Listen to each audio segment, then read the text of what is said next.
జయకృష్ణ, నీకు last chance ఇవ్వమని మా బాస్ చెప్పాడు. బుద్ధిగా కంపెనీస్కి ఎండీ హోదాలో ఉండి మేనేజ్ చేసుకో.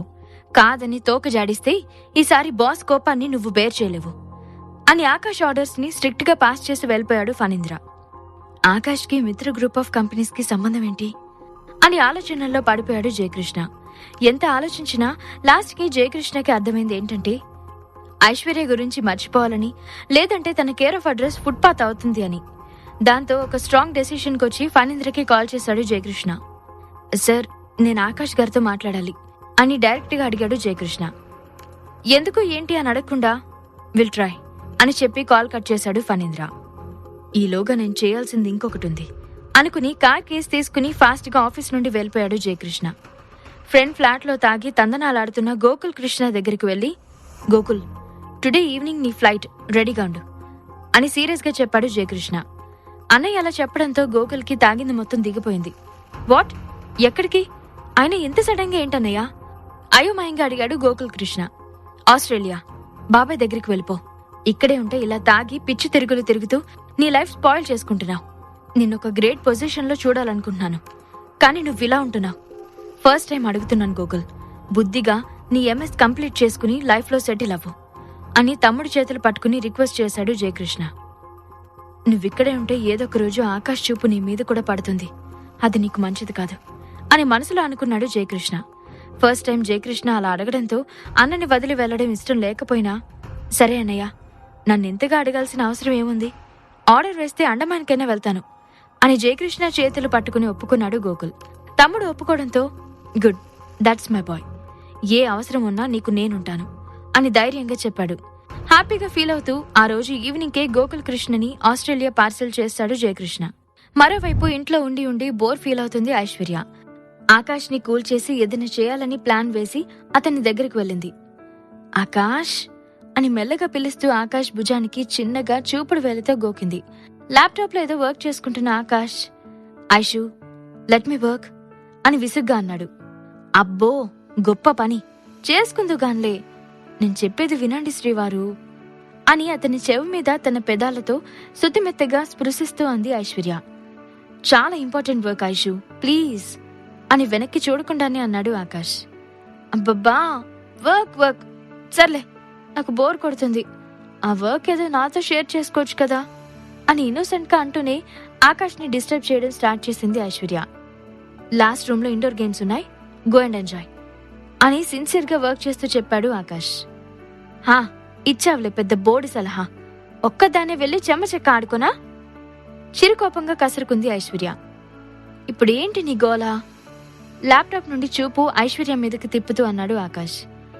ఏం లేదు అని ఎగ్జైటెడ్ గా ఏదో చెప్పబోతున్న ఐశ్వర్యని, ఓ ఓకే, ఏం లేదా, సర్లే, I have some work Aishu baby, please don't disturb అని సర్కాస్టిక్ గా అని మళ్ళీ ల్యాప్టాప్ చూసుకున్నాడు ఆకాష్. ఆ ల్యాప్టాప్ లాగి పక్కన పెట్టి, సరే వర్క్ చేసుకో, స్వీటీ దగ్గరికి వెళ్తాను నేను అని అంది ఐశ్వర్య. స్వీటీ దగ్గరికి వెళ్తాను అనగానే, నో అని వెంటనే అని ల్యాప్టాప్ లో వర్క్ చేయడం మొదలు పెట్టాడు ఆకాష్. ఐశ్వర్య లేచి ఆకాష్ చేతిలో ఉన్న ల్యాప్టాప్ తీసి తన ఒళ్ళో కూర్చుంది. ఎందుకు అని ఆకాష్ కాలర్ పట్టుకుని దబాయిస్తూ అడిగింది ఐశ్వర్య. ఫస్ట్ దూరంగా ఉండి మాట్లాడవే బాబు, బాడీలో జరగకూడని కెమికల్ రియాక్షన్స్ అన్ని జరిగిపోతున్నాయి అని అన్నాడు ఆకాష్. ఏం జరిగినా నాకు అనవసరం, నన్నిప్పుడు స్వీటీ దగ్గరికి పంపిస్తావా పంపించువా అని ఆకాష్ ఫేస్ దగ్గరగా తన ఫేస్ పెట్టి బెదిరించింది ఐశ్వర్య. ఇదిగో ముందే చెప్తున్నా, నువ్వింకో 2 సెకండ్స్ ఇలాగే ఉంటే ఏం జరిగినా నాకు సంబంధం లేదు అని సన్నగా శివరావుతా అన్నాడు ఆకాష్. ఆకాష్ నుండి దూరం జరగకుండానే, చెప్తే వినిపించుకోండి శ్రీవారు, నాకు తెగ బోర్ కొట్టేస్తుంది అని సాగదీస్తూ అంది ఐశ్వర్య. ఆకాష్ చప్పున ఐశ్వర్య పెదవులపై చిన్న పెక్కిచ్చి, చాలా క్యూట్ గా ఉన్నావు తెలుసా, ఇలా అయితే బోరింగ్ టైమ్స్ ని రొమాంటిక్ గా మార్చేయమంటావా అని అన్నాడు ఆకాష్. ఐశ్వర్య వెంటనే ఆకాష్ నుండి దూరం జరిగి, వద్దు నాయనా, దీనికన్నా నువ్వు వర్క్ చేసుకోవడమే బెటర్ అని సిగ్గుపడుతూ తల ఎత్తకుండానే అంది. ఆ మాటతో ఆకాష్ ల్యాప్టాప్ పక్కన పెట్టి చేతులు పట్టుకుని గట్టిగా పట్టుకుని మీదకి లాక్కున్నాడు. ఇంతలో టేబుల్ మీదున్న ఫోన్ రింగ్ అవడంతో విసుక్కుంటూనే వెనక్కొచ్చి లిఫ్ట్ చేశాడు. సార్, జయకృష్ణ మీతో అర్జెంటుగా మాట్లాడాలన్నాడు అని చెప్పాడు ఫణీంద్ర. ఓ ఓకే, నా ఆఫీస్ నంబర్ జయకృష్ణకి సెండ్ చేయి, నేను మాట్లాడతాను అని చెప్పి కాల్ కట్ చేశాడు ఆకాష్. ఇవాళ్టికి బతికిపోయావు నువ్వు అని ఆకాష్ ఐశ్వర్యాన్ని చూస్తూ అనగానే అతన్ని దూరంగా నెట్టేసి ఆ రూమ్ నుండి బయటకు పరిగెత్తింది. మరోవైపు స్వీటీ ఐశ్వర్య కోసం వెయిట్ చేస్తూ ఉంది. ఇక ఓపిక నశించి కాల్ చేసింది. ఐషు, ఇంకెప్పుడొస్తావే అని అసహనంగా అరిచింది స్వీటీ. సారీ స్వీటీ, నేను రావట్లేదు అని డల్ గా చెప్పింది Aishwarya. What, are you mad? నీకోసం ఎన్ని ప్లాన్స్ వేశానో తెలుసా ఐషు అని అరిచింది Sweety. Once again sorry darling, నా క్యూట్ పప్పివి కదా, ఈ ఒక్కసారికి ఎక్స్క్యూజ్ చేయవే, నెక్స్ట్ టైం ఖచ్చితంగా వస్తాను అని కన్విన్స్ చేస్తూ చెప్పింది ఐశ్వర్య. పోవే, ఎన్ని హోప్స్ పెట్టుకున్నానో తెలుసా, నువ్వొస్తే విజయవాడ మొత్తం చుట్టేయాలనుకున్నాను అని అలిగింది స్వీటీ. ఆకాష్ నో చెప్పాడని స్వీటీకి చెప్పడం ఇష్టం లేక నెక్స్ట్ టైం ప్లాన్ చేద్దాం బేబీ అని నార్మల్ గా అంది ఐశ్వర్య. ఓకే అని నీరసంగా అంటున్న స్వీటీకి కాలింగ్ బెల్ సౌండ్ వినిపించడంతో I'll call you back baby, bye అని కాల్ కట్ చేసి డోర్ ఓపెన్ చేయడానికి వెళ్ళింది స్వీటీ. స్వీటీ డోర్ ఓపెన్ చేయగానే సర్ప్రైజ్ అని అరిచాడు కుశాల్. స్వీటీ ముఖం పక్కకి తిప్పేసి, రే, నా అడ్రస్ నీకెలా తెలుసు అని సీరియస్ గా అడిగింది. అరే, ఇది అన్యాయం తెలుసా, అట్లీస్ట్ ఇంట్లోకి కూడా ఇన్వైట్ చేయవా అని ఇన్నోసెంట్ గా అడిగాడు కుశాల్. కుశాల్ మీద పాజిటివ్ ఒపీనియన్ లేకపోవడంతో అన్యమనస్కంగానే కుశాల్ని ఇంట్లోకి ఇన్వైట్ చేసింది. థ్యాంక్ యూ స్వీటీ అని చెప్పి లోపలికి వెళ్లి బొకే సెంటర్ టేబుల్ మీద పెట్టి దర్జాగా సోఫాలో కూర్చున్నాడు కుశాల్. ఆ రోజు జరిగిన దానికి సారీ స్వీటీ, బట్ నేను కావాలని చేయలేదు అని సంజాయిషి ఇచ్చాడు కుశాల్. ఇట్స్ ఓకే అని టాపిక్ ని కంటిన్యూ చేయడం ఇష్టం లేక అక్కడితో స్టాప్ చేసింది స్వీటీ. అరే, కాఫీ కూడా ఆఫర్ చేయవా అని చొరవగా అడిగాడు కుశాల్. మొహమాటంగానే కుశాల్కి కాఫీ ఇచ్చి ఎప్పుడు వెళ్ళిపోతాడా అని అతన్ని చూస్తూ కుశాల్ ఎదురుగా కూర్చుంది స్వీటీ. బై ద వే, అసలు మ్యాటర్ ఏంటంటే మన బ్యాచ్ లో ఆల్మోస్ట్ అందరూ ప్రెసెంట్ విజయవాడలో ఉండడంతో చిన్న మీట్ అరేంజ్ చేశారు, అందుకే నేను వెతుక్కుంటూ వచ్చాను అని పాకెట్లో నుండి స్మాల్ ఇన్విటేషన్ కార్డ్ ని తీసి స్వీటీకి ఇచ్చాడు Kushal. It's nice idea Kushal అని అంతసేపు ఇబ్బందిగా ఉన్న స్వీటీ యాక్టివ్ అవుతూ కార్డ్ తీసుకుంది.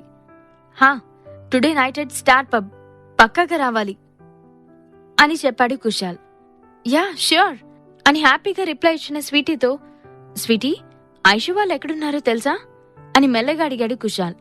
స్వీటీ చురుగ్గా కుశాల్ని చూసి ఎందుకు అని అడిగింది. ఎందుకేంటి, పార్టీకి ఇన్వైట్ చేయడానికి. ఐషు వాళ్ళు ఇప్పుడు వాళ్ళ ఇంట్లో ఉండట్లేదని తెలిసింది, సో అని నసిగాడు కుశాల్. ఐషు రాదు కుశాల్, తనకి ఇవన్నీ ఇంట్రెస్ట్ ఉండవని తెలుసు కదా, డోంట్ వేస్ట్ యువర్ టైం అని సీరియస్ గానే వార్నింగ్ ఇచ్చింది స్వీటీ. ఓకే ఓకే, నువ్వు మాత్రం కన్ఫర్మ్ గా అటెండ్ అవ్వాలి అని చెప్పి వెళ్ళిపోయాడు కుశాల్.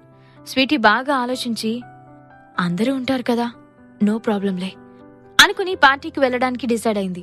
నైట్ 7:30కి రెడీ అయ్యి ఓన్ కార్లో స్టార్ పబ్ కి బయలుదేరింది Sweety.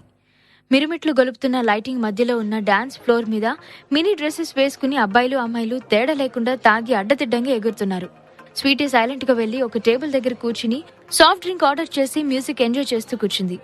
Hi Sweety, thanks for coming అని గట్టిగా అరిచి చెప్పాడు కుశాల్. స్వీటీ కుశాల్ కి స్మైల్ ఇచ్చి ఫ్రెండ్స్ గ్రూప్ రావడంతో మాటల్లో పడిపోయింది. డీజేతో కోలాహలంగా ఉన్న పబ్ ఒక్కసారిగా సైలెంట్ అయింది. ఏం జరిగిందో అని ఎగ్జైటెడ్ గా చూస్తున్న అందరికీ షాక్ ఇస్తూ స్టైల్ గా పబ్ లోకి ఎంట్రీ ఇచ్చాడు రావణ్. రావణ్ స్టైల్ గా వెళ్లి స్వీటీ ఆపోజిట్ చైర్ లో కూర్చుని చేత్తోనే కంటిన్యూ అని సైగ చేశాడు. దాంతో అప్పటి వరకు స్తంభించిపోయిన కాలం మళ్లీ మునుపట్ల హుషారుగా మారిపోయింది. రావణ్ గార్డ్స్ 4 అడుగుల దూరంలో ఉన్న మరో టేబుల్ ని ఆక్రమించారు. రావణ్ తన ఎదురుగా కూర్చోడంతో చిరాగ్గా లేసి అక్కడి నుంచి వెళ్లిపోబోయింది స్వీటీ. కుశాల్ అక్కడికొచ్చి, హే స్వీటీ, వాట్ హ్యాపెన్ అంటూ స్వీటీ ఫీలింగ్స్ చూడకుండా స్వీటీ చేయి లాగి మళ్లీ చైర్లో కూర్చోబెట్టాడు. నథింగ్, ఐ ఫీల్ అన్కంఫర్టబుల్ అని విసుగ్గా రావణ్ వైపు చూసి అంది స్వీటీ. కుశాల్ అప్పుడే రావణ్ ని చూస్తున్నట్టుగా చూసి నమస్తే రావణ్ బాయ్ అని విష్ చేశాడు. యాటిట్యూడ్ గా ఒక లుక్ విసిరి మందు మీద దండయాత్ర మొదలుపెట్టాడు రావణ్. పట్టించుకున్నట్లుగా ఉండు, అంతేకాని ఇక్కడి నుండి లేచి వేరే దగ్గర కూర్చోవాలని మాత్రం అనుకోకు అని స్వీటీ చెవి దగ్గరికి వచ్చి గుసగుసలాడాడు కుశాల్. ఎందుకు అన్నట్లుగా చూస్తున్న స్వీటీతో, వాడు రావణ్ అని బిజినెస్ మ్యాన్ లా కనిపించే అండర్ గ్రౌండ్ డాన్, వాడి చూపు నీ మీద పడితే చాలా కష్టం, సో కాసేపు ఉండి సైలెంట్ గా వెళ్ళిపో అని చాలా స్లోగా చెప్పాడు కుశాల్. స్వీటీ కేర్లెస్ గా ఓకే అని సాఫ్ట్ డ్రింక్ తాగుతూ మొబైల్ స్క్రోల్ చేస్తూ ఉండిపోయింది.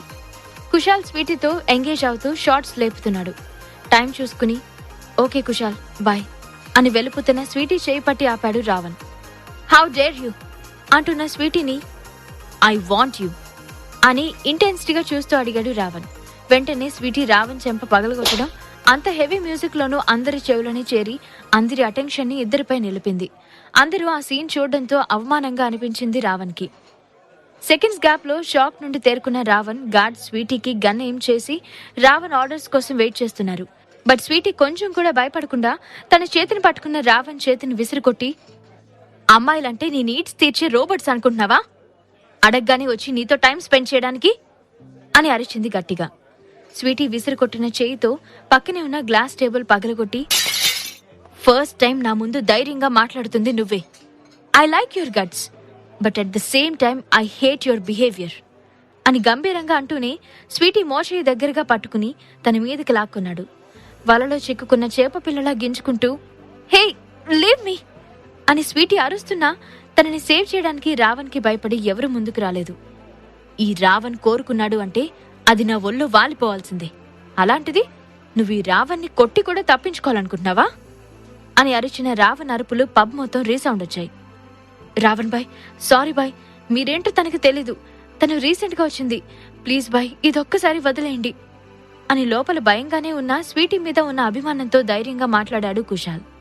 రావణ్ కాలితో కుశాల్ని తన్ని, డైరెక్ట్ గా నా ఈగో టచ్ చేసిన దీన్ని ఇంత ఈజీగా వదులుతానా?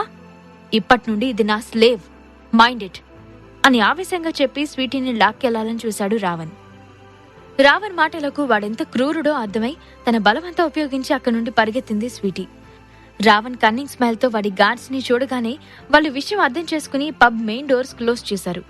ఇంకో 2 అడుగుల్లో మెయిన్ డోర్ దాటుతుంది అనగా క్లోజ్ అయిన డోర్స్ ని బాధేస్తూ, ప్లీజ్ ఓపెన్ ద డోర్స్ అని భయంతో అరిచింది స్వీటీ. రావణ్ సిగార్ వెలిగించి ఒక్కో అడుగు వేస్తూ స్వీటీని చేరుకుని, అరిచి నీ టైం వేస్ట్ చేసుకోకు బేబీ, ఆ డోర్స్ ఇప్పుడప్పుడే ఓపెన్ అవ్వవు అంటూ స్వీటీ ఫేస్ పై పొగను వదిలాడు. డోర్కి ఆనుకునున్న స్వీటీ ఇంకా వెనక్కి నక్కుతూ ఆ స్మెల్ ఇష్టం లేకపోవడంతో ఫేస్ పక్కకి తిప్పేసింది.